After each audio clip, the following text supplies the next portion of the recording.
Hello, dear students. Welcome again and a very good morning to all of you.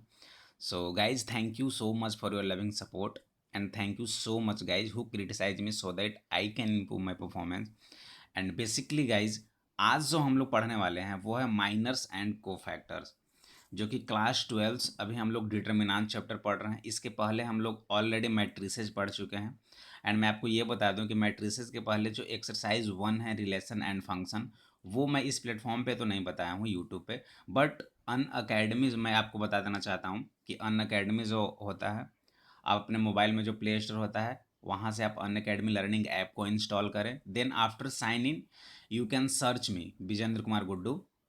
Then वहाँ पे आपको relation and function जो class 12 का first chapter है, काफ़ी अच्छे तरीके से सारे क्वेश्चंस को, सारे जितने भी वहाँ पे लॉजिक होते हैं, जितने भी कॉन्सेप्ट्स हैं थियोरेटिकल, सारे टर्म्स को हम लोगों ने सॉल्व किया वहाँ पे, और अच्छे तरीके से सारे एक्सरसाइज को भी हम वहाँ पे कंप्लीट किए हैं। तो आप लोग एक बार ज़रूर वहाँ पे जाएं अन अकेडमी प्लेटफॉर्म पे, और वहाँ पे रिलेशन एंड फंक्शन को वॉच करें। मैट्रिसेस कंप्लीट हो चुका है एंड डिटर्मिनेंट ऑलमोस्ट अब कंप्लीट ही होने वाला है, 2-3 लेक्चर्स में ये कंप्लीट हो जाएंगे। तो लास्ट क्लास में हमने क्या देखा था, area of triangle find out करने के लिए basically by the help of determinant how you can find area of triangle। तो उसके लिए हमने क्या किया था, सिंपल कुछ नहीं किया था, हाफ इंटू ये क्या किए थे x1 y1 1, जो किसी भी पॉइंट ए जो वर्टेक्स हो उसका कोऑर्डिनेट हो गया था x1 y1 1, पॉइंट बी का क्या था x2 y2 1, और पॉइंट सी का क्या था x3 y3 1। यहाँ से हम लोग डिटर्मिनेंट निकाल रहे थे। आज उसी के बाद जो हम लोग पढ़ने वाले हैं वो है माइनर्स एंड कोफैक्टर्स। तो बेसिकली माइनर्स क्या होता है, कोफैक्टर्स क्या होता है, इन सारे टर्म्स को भी हम लोग देखेंगे। So let's start minors and cofactors. तो guys first of all minors होता क्या है, minor of an element a I j. Element का ये एड्रेस है ना ए आई जे। अब हम लोग आई को अगर 1 रखें, जे को 1 रखें, तो क्या हो जाएगा इसका A11। फिर क्या हो जाएगा, आई को 1 रखे और जे को 2 रखे तो A12। आई को 1 रखे और जे को 3 रखे तो A13। आई को 2 रखे और जे को 1 रखे तो A21 A22, ऐसे चल रहा है। ये तो हम लोग देख चुके हैं, जो इंट्रो हम लोग देखे थे वहीं पे सारे टर्म्स पढ़े थे। तो minor of an element a I J of a determinant is the determinant obtained by deleting its ith row and jth column in which element a i j lies।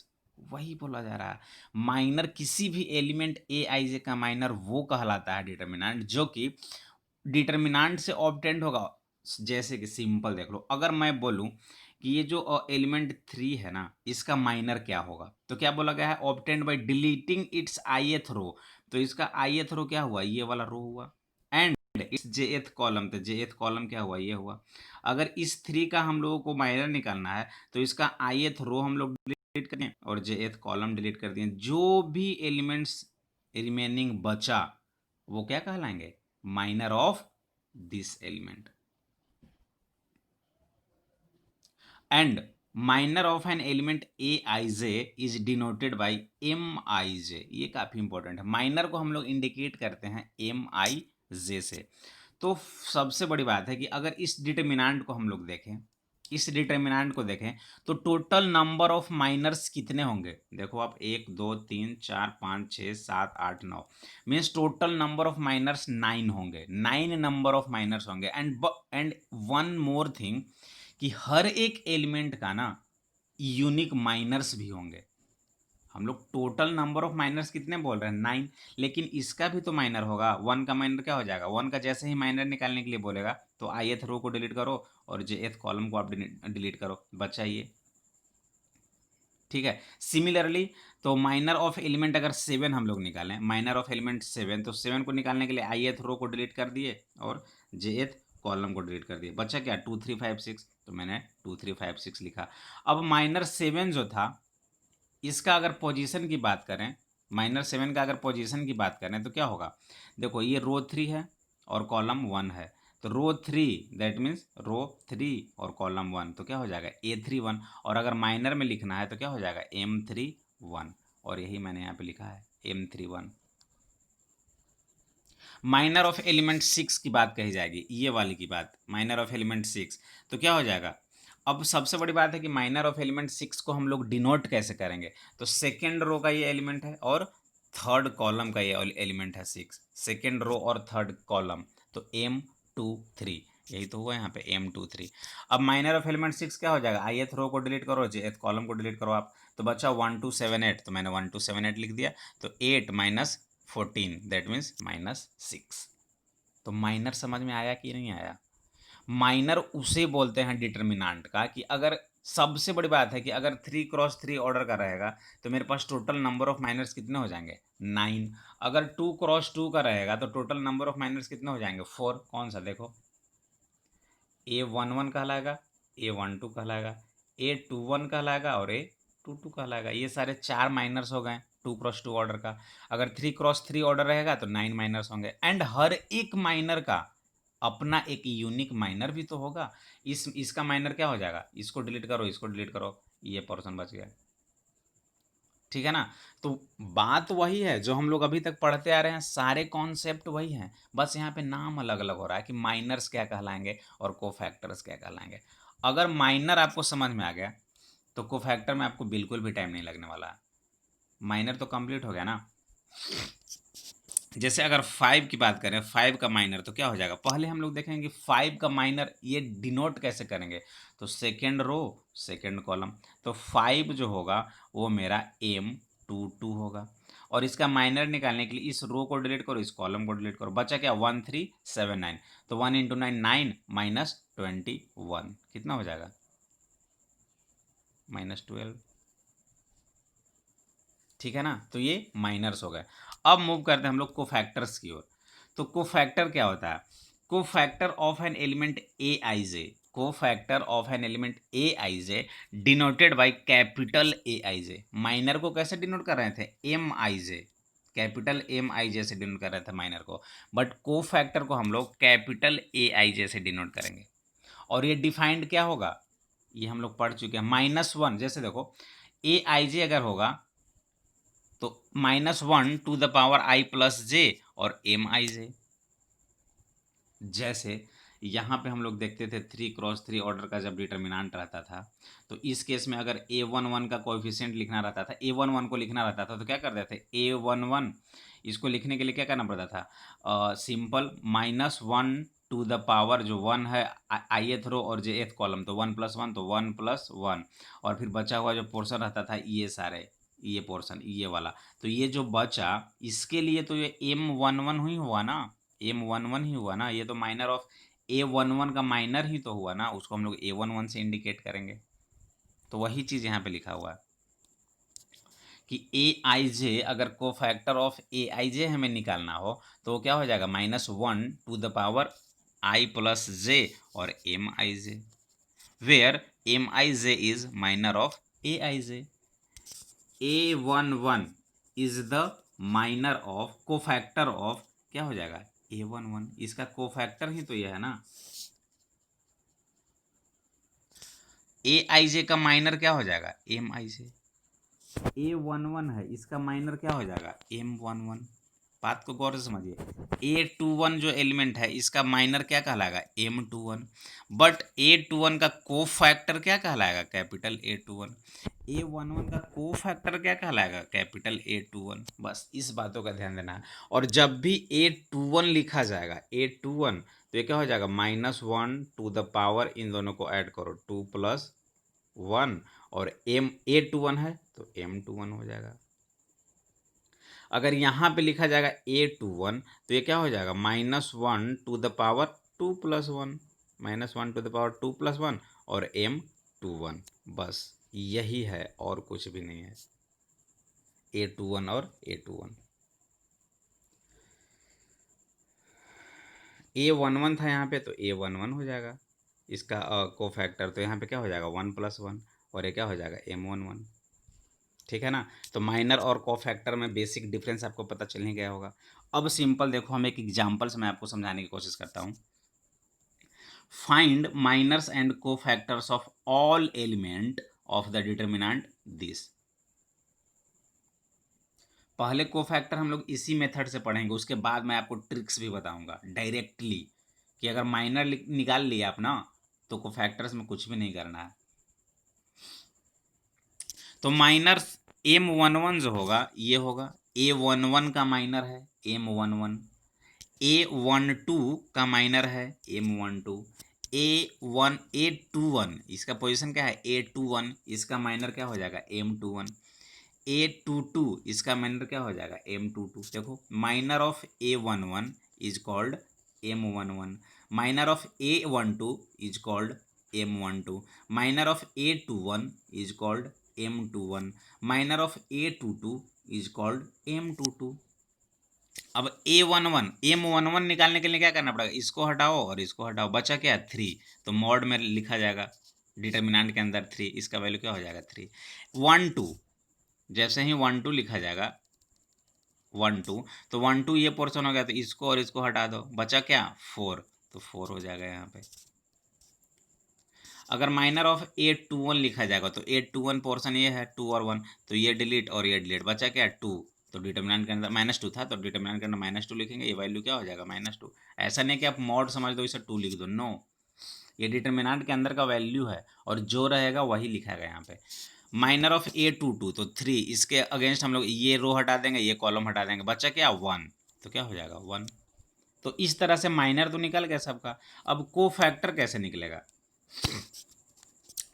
अब देखो M11 निकल गया, हमें निकालना क्या है A11, तो A11 निकालने के लिए क्या, जैसे अभी हम लोग पढ़े थे ना Aij, और Aij निकालने के लिए क्या करना पड़ेगा, simple -1 I plus j into Mij, बस इतना ही तो करना है।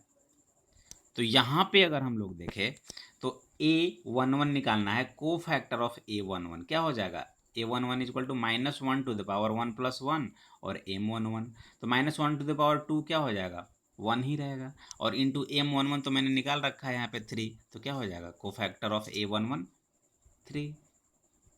अगर A12 की बात करें हम लोग तो -1 प्लस 2 और M12, तो -1 प्लस 2 क्या हो जाएगा -1 और ये तो माइनस में आएगा, और जैसे ही माइनस में आएगा तो M12 का वैल्यू 4, तो -4 हो जाएगा। M13 होगा क्या, नहीं, ये पॉसिबल ही नहीं होगा, क्योंकि M13 1 रो तो है रो 1, लेकिन कॉलम 3 है ही नहीं, तो M13 is not possible. A21 का वैल्यू क्या हो जाएगा -2। अब बोलोगे सर अब डायरेक्ट कैसे कर दिया, तो देखो आप, मैं जो डायरेक्ट बताने जा रहा हूँ वो ट्रिक से, अब ये तो हम लोग बेसिक मेथड से निकालनी है ये इसका यूज करके, लेकिन ट्रिक से देखो आप। यस, हमने पढ़ा है गाइज कि ये जो पोर्शन होता है ये प्लस होता है, साइन के बाद मैंने बताया था ये माइनस होता है, और ये क्या हो जाएगा फिर माइनस हो जाएगा, और ये क्या हो जाएगा फिर प्लस हो जाएगा। तो अगर A11 निकालना हो, A12 निकालना हो, ठीक है, गौर से तक देखिएगा आप लोग, A21 निकालना हो, A22 निकालना हो, तो कैसे निकालेंगे। A11 का साइन क्या है प्लस, तो ऊपर में प्लस लिख दो। A12 का साइन क्या है माइनस, A21 का साइन क्या है माइनस, और A22 का साइन क्या है प्लस। मीन्स M11 जो आया है, गौर से देखिएगा, M11 जो आया है वही A11 हो जाएगा, सिंपल। बट A12 निकालने के लिए जो M12 आया है ना उसके साथ माइनस साइन लाना पड़ेगा। A21 लाने के लिए जो M21 आया है ना उसके साथ माइनस साइन लाना पड़ेगा, और A22 लिखने के लिए जो M22 का वैल्यू आया है वही एज इट इज़ हो जाएगा। तो देख लो आप, M22 कितना था 1, तो A22 कितना हो जाएगा 1, देख लो आप, यहाँ पे मैंने लिखा है। A21 माइनस के साथ होगा, तो M21 जब मेरा -2 है तो A21 क्या हो जाएगा -2 + 2, देखो यहाँ पे। A11 क्या होगा, सिंपल M11 के बराबर हो जाएगा 3, तो देखो यहाँ पे 3। बट A12 क्या हो जाएगा, A12 माइनस साइन के साथ आएगा, तो ये 4 है तो -4, देख लो आप, आ गया ना डायरेक्ट। तो हम लोग ऐसे भी डायरेक्टली कर सकते हैं, या तो फिर ये मेथड तो आपके पास है ही कि Aij निकालने के लिए -1 to the power I plus j into Mij, भैया ए आई जे जो है ना वही तो एम आई जे है ना, सिर्फ माइनस का ही तो ये यहाँ पे खेल हो रहा है ना, माइनस से ही तो मल्टीप्लाई हो रहा है ना। और मैंने यहाँ पे पहले ही बता दिया आपको ट्रिक्स में कि माइनस का साइन मैंने यहीं पे कर दिया। अरे ए आई जे ही तो एम आई जे है, सिर्फ माइनस का ही तो लोचा हो रहा है यहाँ पे, और माइनस के लिए मैंने आपको साइन यहाँ पे बता दिया है। कंप्लीट ना। तो नेक्स्ट ये रहा, find minors and co-factors of the element a11 a21 in the determinant this। अब a11 और a21 निकालना है, कैसे होगा, सिंपल। a11 यहाँ पे प्लस हो जाएगा, होगा कि नहीं होगा, और a21 यहाँ पे माइनस हो जाएगा। बाद बाकी का निकालना ही नहीं है तो बाद बाकी का क्यों टेंशन लें हम लोग। तो सबसे पहले माइनस निकालने के लिए a11 का देखो, ये पूरा रो कैंसिल और ये पूरा कॉलम कैंसिल, तो बच गया सिर्फ ये पोर्शन, बचा कि नहीं बचा। तो एम वन वन क्या हो जाएगा, minus of A one one क्या हो जाएगा, M one one equal to two A two three. इसको डायरेक्ट हम लोग यहाँ पे लिख दिए, A two three A three three क्या हो जाएगा, two into A three minus A two into A two three, ये हो गया minus of A one one. अगर cofactor of A one one लिखें तो देखो ये प्लस है ना, ए वन वन के ऊपर में तो प्लस है, तो डायरेक्ट यही आंसर हो जाएगा, और हुआ भी यही। लेकिन इसे चेक करना पड़ेगा। Cofactor of A one one minus one, A one one equal to capital A one one equal to minus one to the power one plus one into M one, और वैसे भी यहाँ minus one to the power one plus one तो one ही होगा ना, तो जो एम वन वन आया वही तो ए वन वन आ जाएगा, तो वही चीज़ हो गया। But minus of A two one, minus of A two one लिखने के लिए, देखो यहाँ पे क्या हो जाएगा, इसको हटाओ और इसको हटाओ, बचा A one two A one three A three three, ये पोर्शन आ गया, क्या हो गया, minus of A two one. But cofactor निकालने के लिए देख लो आप, यहाँ पे माइनस साइन है तो इसके आगे माइनस साइन लगा दो आप, वही को फैक्टर हो जाएगा। देखो आप, वही चीज़ हुआ भी होगा यहाँ पे, minus one into A one two A three three minus A one three A three two, इसको करेंगे तो ये आ जाएगा। और जब ऐसे देखें हम लोग तो cofactor of A two one क्या हो जाएगा, capital A two one equal to minus one to the power two plus one into M two one, और minus one to the power two plus one तो minus one होगा, और minus one से हम लोग मल्टीप्लाई किए, यहाँ भी किए। तो ऐसे एग्जाम पर्पस पे अगर आप एग्जाम दे रहे हो तो ये चीज़ आपको लिखना पड़ेगा कि cofactor of A two one equal to capital A two one equal to minus one to the power two plus one into something. But अगर ऑब्जेक्टिव रहा तो आप डायरेक्टली कर सकते हो। अगर ए वन थ्री का को फैक्टर निकालना हो तो देखो प्लस माइनस तो ये प्लस हो जाएगा, ए वन थ्री का जो माइनर आएगा ना वही को फैक्टर हो जाएगा। अगर इसका निकालना रहा तो देखो ये क्या हो जाएगा, ये तो फिर माइनस हो जाएगा ए टू थ्री, तो एम टू थ्री जो आएगा, और हमें अगर ए टू थ्री निकालना रहेगा तो ए टू थ्री हो जाएगा क्या, minus of M two three, बस, क्योंकि माइनस साइन यहाँ पे आ गया है। ठीक है, तो इस तरह से हम लोग माइनर और को फैक्टर निकालते हैं। Next, expanding the determinant delta along are one. हाँ, इस चीज़ को ही देखते हैं हम लोग, जो प्रीवियस क्वेश्चन था उसी चीज़ को हम लोग देखते हैं। अगर इस पर्टिकुलर डिटर्मिनांट को एक्सपैंड कर दें अलोंग आर वन तो क्या होगा, देखिए ए वन वन, ठीक है, तो डेल्टा इक्वल टू क्या हो जाएगा, minus one to the power one A one one into, ऐसे ही तो निकालते थे ना determinant, minus one to the power one plus one, A one to के लिए minus one to the power one plus two, A one three के लिए minus one to the power one plus three, इतना लिखा जाता था। और ए one भी लिखा जाता था, ए वन टू भी और ए वन थ्री भी। साइन हम लोग तो जब साइन का यूज करते थे तो डायरेक्ट लिखते थे, लेकिन बेसिकली ऐसे ही लिखा जाता था, minus one to the power one plus one, minus one to the power one plus two, minus one to the power one plus three. और जब ए वन वन लिखा जाएगा तो क्या हो जाएगा, ये portion A two A two three, इस तरह से ए वन टू में ये वाला, ए वन थ्री में ये वाला। अब देखो गाइस, जब इतना हम लोग इस चीज़ को अगर रो वन के थ्रू एक्सपेंड करेंगे तो ये लिखा गया। अब इस चीज़ को ऐसे कर सकते हैं क्या, ये ए वन वन है ना, इसको हम लोग यहीं पे लिख दिए, ए वन टू है ना, इसको हम लोग पहले लिख दिए, ए वन थ्री है ना, इसको हम लोग पहले लिख दिए, और minus one to the power one plus one into, ये तो एम वन वन है, ये तो एम वन वन है कि नहीं है, ए वन वन इंटू समथिंग, तो ये तो एम वन वन आ रहा है, ए वन वन इंटू समथिंग, इसके साथ जो लिखा गया तो एम वन वन है ना, माइनर है ना इसका ए वन वन का, तो ये M one one minus one to the power one plus one M one one क्या हो जाएगा, capital A one one, means cofactor हो गया। तो देखो ये को फैक्टर लिखा गया, ए वन टू और इसका को फैक्टर, ए वन थ्री और इसका cofactor, where A I J is cofactor of A I J. Means देखने पे क्या पता चल रहा है कि अगर R1 के अलोंग हम लोग डिटर्मिनेंट का वैल्यू निकाल रहे हैं, तो पहले A11 लिखा जा रहा है, उसका कोफैक्टर से मल्टीप्लाई कर दिया जा रहा है, प्लस A12 लिखा जा रहा है, फिर उसका कोफैक्टर से मल्टीप्लाई किया जा रहा है, फिर A13 लिखा जा रहा है और फिर उसके कोफैक्टर से मल्टीप्लाई किया जा रहा है। That means A11 plus A12 plus A13 ये लिखा गया। और हम लोग बोल सकते हैं रिमार्क में कि determinant can be calculated as the sum of the product of elements of any row or column with their corresponding cofactors. Similarly R2 के साथ वही होगा, R3 के साथ वही होगा, कॉलम 1 के थ्रू भी वही होगा, कॉलम 2 के थ्रू भी वही होगा और कॉलम 3 के थ्रू भी वही होगा। तो जब भी डिटर्मिनेंट हम लोग निकालेंगे तो ये यहाँ से लेकर यहाँ तक तो कॉन्सेप्ट यूज ही करेंगे। और जैसे ही ये कॉन्सेप्ट यूज कर रहे हैं तो ये A11 तो ये एलिमेंट हुआ, A12 एलिमेंट हुआ और A13 एलिमेंट हुआ। बट ये जो पोर्शन बाद बाकी जो बचा रहा है ना, ये M11 इंडिकेट कर रहा है, क्योंकि हम लोग अब माइनर पढ़ चुके हैं। तो ये M11 हुआ, A11 का एलिमेंट, A12 का एलिमेंट है तो माइनर 12, A13 का एलिमेंट है तो A माइनर A13 और -1⁻1+3 और M13 ये क्या हो रहा था, capital A13 means cofactor A13। ये क्या हो जा रहा था, कोफैक्टर A12 और ये क्या हो जा रहा था, cofactor A11।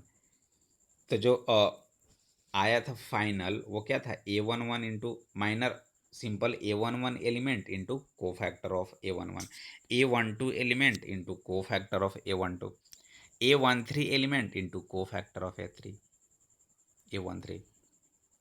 That means determinant can be calculated as sum of the product of element of any row or column with their corresponding factors। हाँ, अगर इसके थ्रू लिखा जाता, रो थ्रू के थ्रू, तो डायरेक्टली अब हम लोग लिख सकते हैं ऐसे, A21 इंटू इसका cofactor A21 plus A22 into इसका cofactor A22 plus A23 into इसका कोफैक्टर A23। बस यही डेल्टा का वैल्यू आ जाएगा, डिटर्मिनेंट का वैल्यू यही आ जाएगा, सिंपल। अगर कॉलम का थ्रू लिखा जाता, तो सपोज कॉलम 2 के थ्रू लिखा जाता, तो A12 लिखते हैं और इसका कोफैक्टर क्या हो जाता है, A12 प्लस A22 लिखते हैं और इसका कोफैक्टर क्या हो जाता है, A22 प्लस A32 और इसका कोफैक्टर A32। ये भी डिटर्मिनेंट का वैल्यू आ जाएगा। और जब भी यहाँ से ब्रेक करना अगर हम लोग चाहें कि A12 का वैल्यू क्या आएगा, तो क्या हो जाएगा, -1⁻1+2 और M12। अगर M12 लिखना चाहें तो देखो ना, 12 को इसको हटाओ और इसको हटाओ, बचेगा क्या, मॉड में A21 A23 और A31 A33। बस यही तो है। और ये जो पूरा पोर्शन आया क्या हुआ, कोफैक्टर ऑफ A12। कंप्लीट ना। तो नेक्स्ट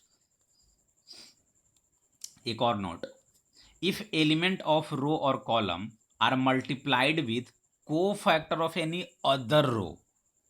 काफ़ी अच्छा नोट है ये। अभी जो हम लोग प्रीवियस में पढ़े कि डिटर्मिनेंट का जो वैल्यू आएगा किसी भी रो के अराउंड या किसी भी कॉलम के अराउंड, अगर हम लोग किसी भी रो के अलोंग हम लोग अगर उसका एक्सपेंशन करें या किसी भी कॉलम के अलोंग हम लोग एक्सपेंशन करें, तो उस एलिमेंट इनटू उसका कोफैक्टर का सम जो होगा वही डिटर्मिनेंट होगा। ये हम लोग देखे थे।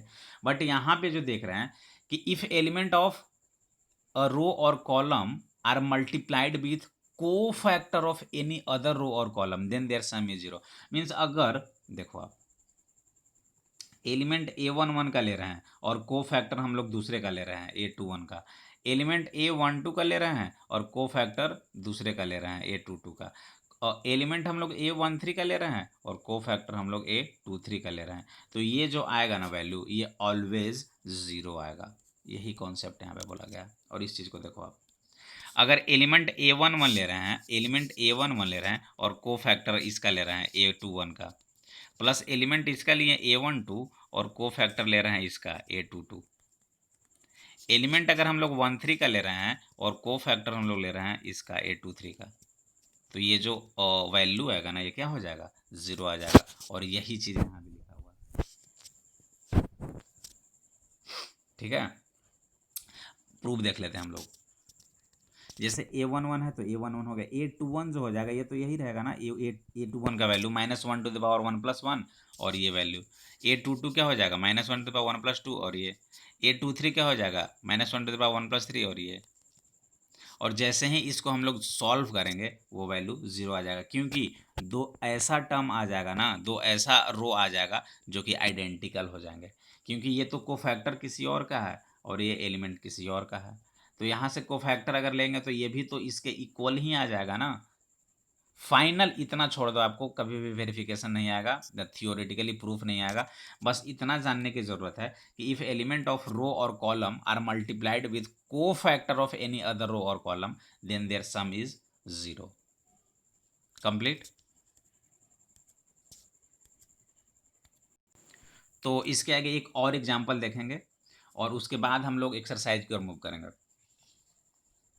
Find minor and cofactor of the element of the determinant this and verify that this equal to 0।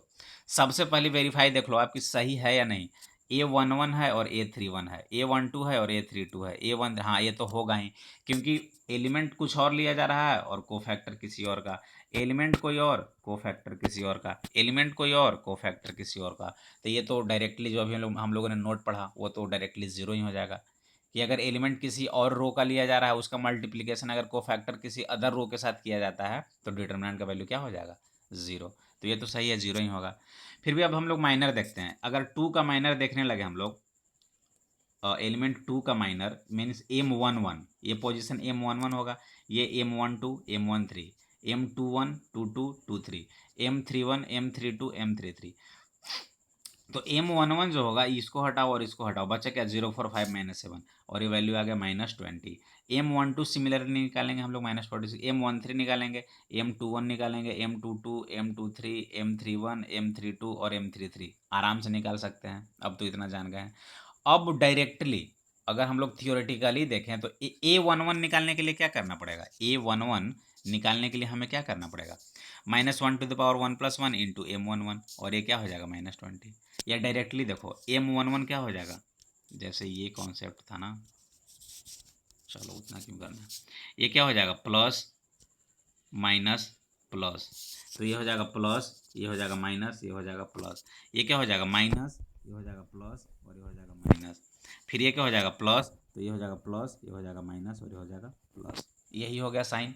तो M11 जो होगा A11 निकालने के लिए M11 का वैल्यू ही आएगा, देखो -20 A12 निकालने के लिए बस यहाँ पे M12 का साइन चेंज करेगा, मीन्स -46 है तो 46 आएगा। A13 निकालने के लिए जो M13 है वही आंसर होगा, देख लो। A21 निकालने के लिए यहाँ पे माइनस साइन है, मीन्स ये चेंज हो जाएगा। A22 वही होगा जो यहाँ पे है। A23 साइन चेंज करेगा, मीन्स +13 है तो -13 हो जाएगा। A31 साइन वही रहेगा, -12 है तो -12। A32 साइन यहाँ पे चेंज कर रहा है, मीन्स -22 है तो +22। और A33 जो साइन 18 है M33 का वही इसमें भी होगा। अब इसे चेक कर लो A11 A31 A12 A32 A13 A33। तो A11 का वैल्यू कितना है 2, तो 2 लिख दिए। A12 -3 तो -3 लिख दिए। A13 5 तो 5 लिख दिए। अब A31 देखो कहाँ पे है, A31 ये रहा, A31 का वैल्यू -12। सारे वैल्यू को जैसे ही यहाँ पे हम लोग पुट किए जो रिजल्टेंट आया वो 0 आ गया। तो यही हमें प्रूव करना था। कंप्लीट ना। तो गाइज अब इसके आगे जो एक्सरसाइज का प्रॉब्लम है